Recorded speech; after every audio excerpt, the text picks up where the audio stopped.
시청자 여러분 안녕하십니까. 지금부터 존슨의 안보정론을 시작하겠습니다. 자, 여러분들도 이제 설 이제 연휴를 맞게 되시는데요.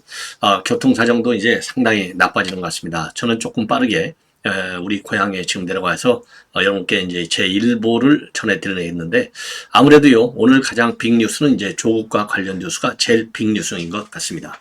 그리고 방금 전 보도를 보면요, 삼성 이재용 이 회장 이번에 이제 1심에서 전부 무죄를 받았는데, 이 검찰이 결국은요, 조금 전에 이 항소장을 제출했다. 이렇게 지금 조선일보가 단독으로 보도하고 있습니다. 그래서 이러한 내용을 말씀을 드리겠는데요. 우선 조국, 오늘 이제 항소심에서요, 1심하고 똑같이 징역 2년이 선고가 됐는데, 지금 법정 구속은 면했습니다.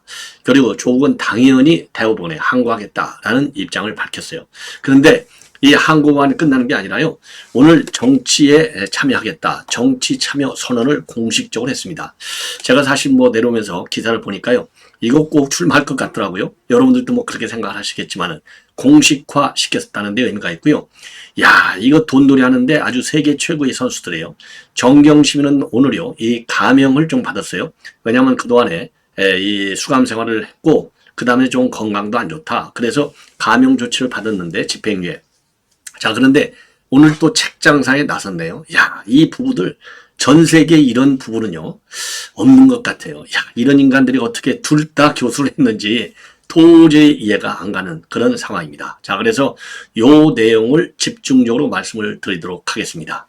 자, 우선요, 이 삼성과 관련해서 여러분께 말씀을 드리면, 삼성은 이미 1심에서 19개 범죄 모두, 지금 무혐의 지금 무죄를 받아냈습니다. 그런데 이게 본래요, 지금 이제 이 14일까지만 내면 되는데, 14일 이제 바로 이제 추석하고, 죄송합니다. 설 연휴가 끼다 보니까 오늘 오후 4시쯤에 항소한 것으로 조선일보가 단독 보도를 하고 있습니다. 13일까지 였는데, 이제 미리 한 것이죠. 자, 그래서 이재용 회장의 경우는 그동안에요, 자본시장법 위반하고 이제 업무상 배임 혐의, 그리고 이제 외부감사법 위반 19개, 그러니까 3개 제목에 대해서 19개 혐의로, 그러니까 이제 구속영장이 됐다가, 이제 또 이 불구속, 구속영장을 이제 2번인가 쳤는데 둘 다 기각됐죠. 그래서 불구속 상태로 재판을 받아오다가, 이제 지난 5일날 무죄 판결을 받았어요. 그리고 이제 관련자 10여 명도 모두 무죄를 선고받았는데, 전부 다 불복 항소장을 냈습니다. 자, 그래서 이제 요 재판이 이제 앞으로 또 상당한 뭐라 그럴까요? 또 이 관심거리가 될 뿐만 아니라, 지금 이제 문제는 뭐냐? 지금 그러지 않아도 이제 사법 리스크가 이제 어마어마하게 왔는데, 또 앞으로 말이죠, 2심 선고하는데 또 한 2, 3년, 3, 4년, 또 대법원 동하는데 또 2, 3년, 3, 4년, 그러면 앞으로도요, 이번에도 이제 3년 5개월이 걸리지 않습니까? 그래서 2심에서 최소한도 지금 법조계에서 보는 걸 보면 한 3, 4년 정도가 걸릴 예정이라고 하고요. 그리고 2심 판결에 당연히 불복하겠죠. 그래서 이제 대법원으로 올라가면 또 2, 3년, 또 3, 4년. 그래서 전부 다 합치면은요, 한 10년 넘게 사법 리스크에 이제 발목이 잡히는 거예요. 그래서 이제 이런 문제가 되는데, 참고적으로 이미 여러분께 말씀을 드렸지만은, 사법 리스크, 간신히 이제 벗어났다, 이렇게 보는데, 지금 이제 글로벌 경영 하려고 보면, 이 글로벌 경영 활동을 하는데, 이 사법 리스크가 굉장히 제한적이에요. 그래서 윤 대통령도 검찰총장일 때, 이게, 상당히 문제가 좀 많이 있다. 그래서 항소나 상고는 세밀하게 검토하고, 가능성이 없으면 기소된 사람이 2심, 3심으로 내몰리지 않도록 잘 판단해야 되겠다, 이런 입장까지 내놨고요. 더군다나 미국 같은 경우에는요, 이중우영 금지라고 해서요, 헌법상으로 아예 1심에서 무죄가 판거가 되면 아예 항소를 못하도록 딱 헌법에, 연방법에 규정이 되어 있어요. 자, 그럼에도 물론 이제 우리 법은 그런 규정은 없습니다만은, 어쨌든 지금 더군다나 말이죠, 작년 11월 달에 검찰에서 이게 징역 5년을 구형을 했는데 전부 다 무죄가 떨어졌지 않습니까? 자, 그래서 이거는 상당한 법률적 쟁점이 크다. 더군다나 일반 민간인들로 구성된 수사심의위원회조차도 이거는 불구속, 기소를 하지 말아라. 아예 불구속 구속이 아니라 이건 기소거리가 안 된다, 이렇게 주장을 한 바 있어요. 그런데도 불구하고 무리하게 불구속 재판에 넘겨서 전부 다 무죄가 떨어졌어요. 자, 그런데 이제 이게 바로 이제 왜 검찰에서는 좀 이의를 제기하느냐? 지나치게 변호인들 입장에만 매몰되어 있다. 이게 이제 하나 문제점이고요. 그 다음에는 국정농단 사건과 관련해서 대법원에서 죄를 인정한 부분에 대해서까지도 이번 1심 판결에서는 전부 무죄를 때렸다. 이 점에 이의를 갖고 있는 것으로 알려지고 있어요. 자, 그래서 어쨌든 이 검찰 지난번에 이제 저도 이미 예고를 해드리지 않습니까? 양승태 대법원장 사건도 그게 49개인가요? 전부 다 무죄를 선고했는데 검찰에서 항소를 했어요. 자, 이런 걸로 본다면 이재용 삼성 회장 사건에 대해서도 반드시 항소할 것이다. 이렇게 전망을 해드린 바 있는데 결국은 항소 조치를 했습니다. 그래서 삼성 이재용 회장의 경우에는 앞으로도 한 10년간에 걸쳐서 계속된 사법 리스크를 안고 경영활동에 나설 수밖에 없는 그런 안타까운 상황이다. 이런 점을 다시 한번 여러분들께 말씀드립니다. 자, 그래서 요 내용은 이제 요 정도로 이제 끝내고요. 그 다음에 이제 조국 관련해서 말씀을 드리겠는데 오늘 조국 우선 이 재판 내용을 먼저 말씀드릴게요. 우선요, 이 조국 결론을 말씀드리면 1심 징역 2년을 똑같이 선고했어요. 그리고 지금 이제 조국과 관련된 죄목 전부 다 유죄 판결을 내렸습니다. 하나도 1심 판결을 그대로 형량까지 같이 인정을 했습니다. 그리고 정경심에 대해서는요, 우선 이제 정경심은 그동안에 이제 수감 생활을 많이 해왔고, 그 다음에는 이 건강이 좀 안 좋다. 이래서 감형 조치를 했어요. 자, 법정 구속을 하지 않은 이유는 바로 뭐냐? 법정 구속을 하지 않은 것은 방어권을 보장한다. 그리고 증거인멸, 그리고 도주 우려가 없다. 그래서 1심 재판부도 법정 구속을 하지 않았고요. 2심 재판부도 똑같은 이유, 증거인멸과 도주 우려가 없다. 그리고 방어권을 좀 보장할 필요가 있다. 이러한 취지로 법정 구속을 안 했습니다. 자, 그래서 재판부가 지금 이제 법정 구속을 하지 않았는데요. 자, 제가 그래서 이제 알아봤더니 이 판사는 이 판사의 경우에는요. 그렇게 좌파 성향이 있는 판사는 아닌 것으로 지금 알려져 있어요. 그래서 요 판사를 제가 쭉 한번 보니까, 서울 구로고등학교를 나왔어요. 서울 구로고등학교를 나오고 서울법대를 졸업했습니다. 그래서 연수원 22기가 되겠습니다. 연수원 22기. 그러니까 이제 한동훈 전 비대위원장보다는 5기 선배가 돼요. 그래서 춘천 지법에서 이제 판사 생활을 시작을 해서 수원, 그 다음에 서울지법, 그리고 호주 오지리 오스트리아의 빈대학에서 연수를 했고요. 그리고 헌법재판소하고 대법원 재판연구관을 지냈습니다. 그리고 대법원 재판연구관을 무려 2번이나 지냈어요. 그리고 이제 특허법원 부장판사도 했고요. 그 다음에 서울구법 지금 현재 부장판사를 하고 있고, 그리고 양형위원회 상임위원도 했어요. 그러니까 상당히 실력이 있는 판사임에는 이제 분명한 것 같습니다.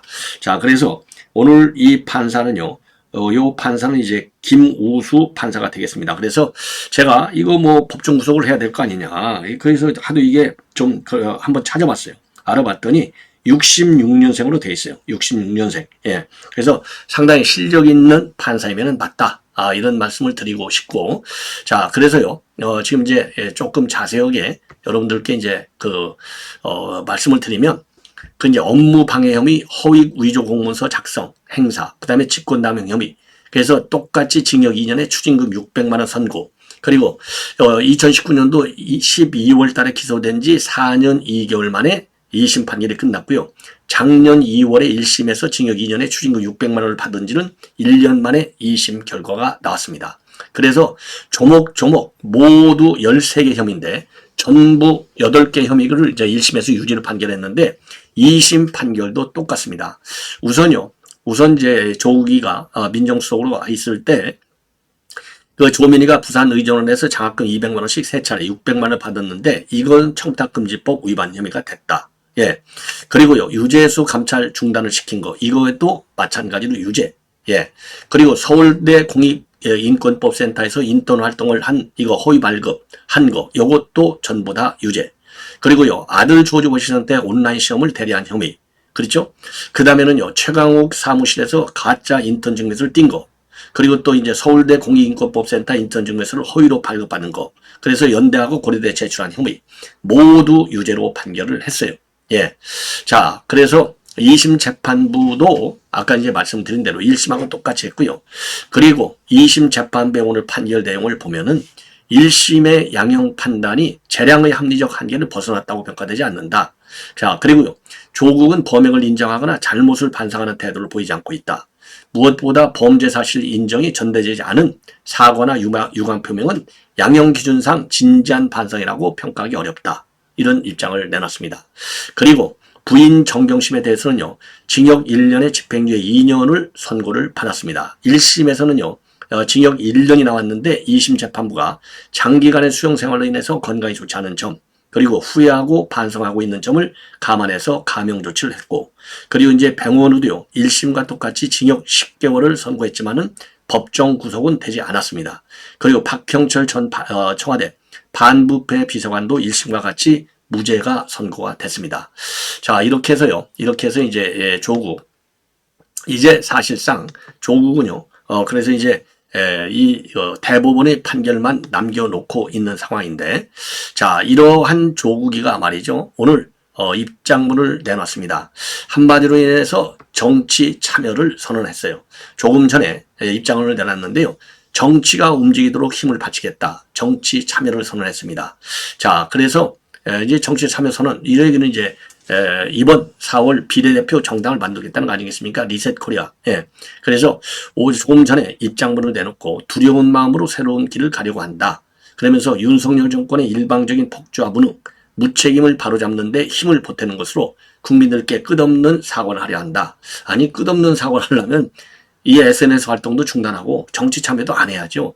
이게 그러니까 얼마나 내로남불의 전형을 보이겠는지 다시 한번 우리가 알 수 있는 대목이다. 이렇게 보여지고요. 그리고 오는 4월 10일은 민주주의 태양과 그리고 대한민국의 후진국화를 막는 시작이 되어야 한다. 예, 이렇게 정치 선언을 했어요. 그런데 또 굳이 말이죠. 출마할 것이냐 이 여부에 대해서는 또 말을 아끼고 있어요. 자, 그래서 설 연휴 기간 숙고의 시간을 가지고 머지않은 시간에 구체적인 행보에 대해서 말씀을 드리겠다. 그리고 그동안에 뭐 아시다시피 싱크탱크 본인의 리셋 코리아를 통해서 강연 활동을 하면서 22대 총선 역할론에 불을 지펴 왔습니다. 예, 그래서 지금 정치권에서는요, 21대 총선 때 열린민주당 모델을 따를 거라 이런 전망이 나와요. 열린민주당에 손혜원, 정봉주 이런 인간들이 들어갔지 않습니까? 그래서 민주당의 공식 위성 정당이 아닌데도 정당 투표에서 5.42%를 얻어가지고 비례의석 3석을 확보한 바 있고, 그리고서 2021년도 12월에 합당 절차를 거쳐서 민주당에 흡수됐어요.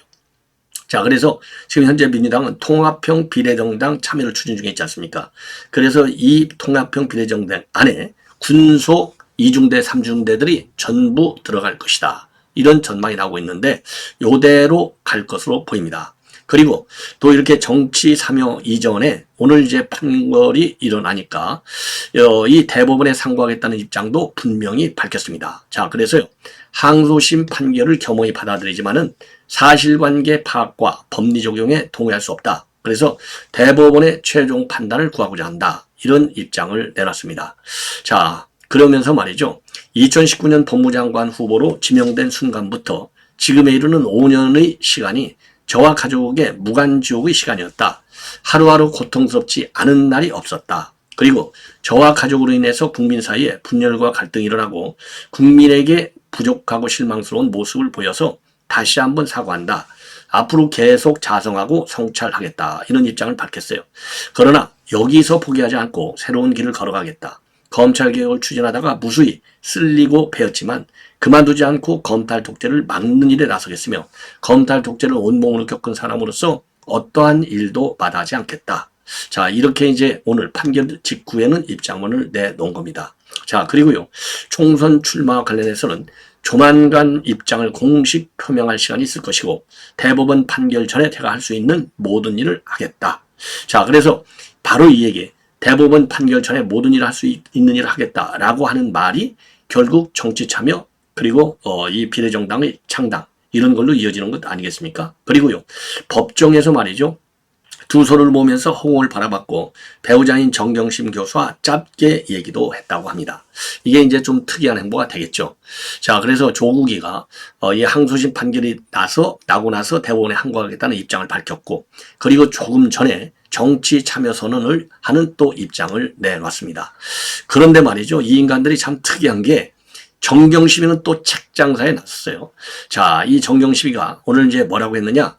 정경심과 영미시 함께 읽기 이러한 제하에 희망은 한 머리 새다라고 하는 책을 내놨습니다. 자, 그래서 이 책을 내놓으면서 말이죠. 뭐라고 썼냐면요. 상처받은 영혼을 위로하고 생명을 불어넣는 영미시의 세계로 초대합니다. 이런 말을 썼고요. 그리고 별도의 입장문을 통해서는요. 저는 이 시집을 통해서 많은 분이 위로받았으면 좋겠습니다. 제가 영미시를 읽으면서 느꼈던 몰입과 평화, 해방, 기쁨, 그리고 깨달음을 여러분과 함께 나누고 싶습니다. 그래서 정경심 올림 이렇게 입장을 내놨어요. 자, 그리고 본인 SNS를 통해서는요. 윌리엄 셰익스피어로부터 로버트 프로스트, 그 다음에 투 피트먼, 그 다음에 조지 고든 바이런 이런 영문학사를 빛낸 시인들의 시 61편을 뽑아서 희망은 한 마리 새라는 제목의 시선집을 16일부터 시중에 내놓는다. 이러한 입장문을 내놓았습니다. 자, 이걸 보면 말이죠. 참 대단한 참 훌륭한 사람들이 아닌가. 참 기가 막힌 인간들이다. 예. 어떻게 이렇게 뻔뻔할 수 있을까. 정말, 이해가 안 가는 그런 지금 활동을 하고 있는 것이 아닌가. 이렇게 생각이 듭니다. 자, 그래서 말이죠. 여러분들, 지금 이제 이 조국, 그 다음에 정경심, 요 사람들의 이 행보를 보면 여러분들께서도 상당한 분노를 느끼시리라. 이렇게 생각이 들어요. 자, 그래서 이제 오늘 재판장도 그렇지 않습니까? 재판장도 반성의 여지가 전혀 없다. 예. 반성의 여지가 전혀 없다. 이 얘기가 결국은 총선 출마로 이어지기 위해서 반성을 제대로 하지 않은 이런 상황이 아니겠나. 이렇게 보여집니다. 자, 그래서 말이죠. 이제는 이 조국 대법원에서 말이죠. 대법원에서 이제 형량 판결은 안 있고 그야말로 이제 법리 판단만 하는데 1심과 2심이 똑같이 판결이 나왔다는 거 아니겠습니까? 요거를 보면은요. 요거를 보면은 지금 대법원에 간다 하더라도 전혀 이 판결이 바뀔 가능성은 없다. 그럼에도 불구하고 이렇게 대법원에 갈 수밖에 없는 가장 중요한 이유는 여러분들께서 이제 잘 아시겠다시피 만약에 여기서 상고를 하지 않으면 요 판결이 확정되잖아요. 그러면 바로 법정 구속이 돼요. 자, 법정 구속이 되면 그리고 형이 집행 들어가면 금고 이상의 형을 받았을 경우에는 이제 국회의원 피선거권이 완전히 박탈이 되는 것이죠.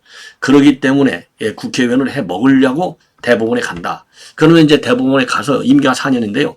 지금 이 김명수 대법원 체제가 아니지 않습니까? 자, 그렇기 때문에 결국은 국회의원 배지를 달다 말 것이고, 이게 이제 비례대표로 갈 경우에는 이제 비례 순번이 이제 또 영향을 주겠죠. 비례 순번. 그러면 저는 지금 갑자기 이런 생각이 드네요. 불길한 생각. 이거 정경심이하고 같이 연번으로다가 비례 이 후보로 이름을 올리는 게 아니냐. 그래서 지금 왜냐면 임기 4년 이내가 아니라 이 대법원에 상고 들어가면 1년 이내에 판결이 나올 거 아니겠습니까? 그러면은 후순위로 가면은 그 후순번에 있는 사람이 바로 국회의원직을 승계를 받잖아요. 그래서 부부간의 비례대표를 해먹으려고 하는 꼼수를 부리는 것이 아닌가 이렇게 생각이 들어요. 예, 왜냐? 지금 이제 조국이의 이 사고방식, 이 행태 이걸 보면은 정상적인 사고를 안 해요. 그래서 우리가 이 조국의 이 길을 볼 적에는 항상 비정상의 틀 안에서 비정상적 사고의 틀 안에서 봐야 될 것이 아닌가 이런 생각이 들기 때문에 요게 부부가 동시에 좀 비례 정당을 만들어서 연번으로 왜냐하면 여자가 1번 남자가 2번이잖아요. 자, 그럴 가능성도 상당히 크지 않나 이렇게 생각이 듭니다. 예, 요렇게 해서 이제 본 방송을 마치고 또 계속되는 저의 방송 이제 저희 고향에서도요 구정이지만 중요한 뉴스는 꼭 여러분께 분석해 드리도록 할 예정으로 있습니다. 그래서 여러분들의 많은 시청을 거듭 당부드리겠습니다. 대단히 고맙습니다.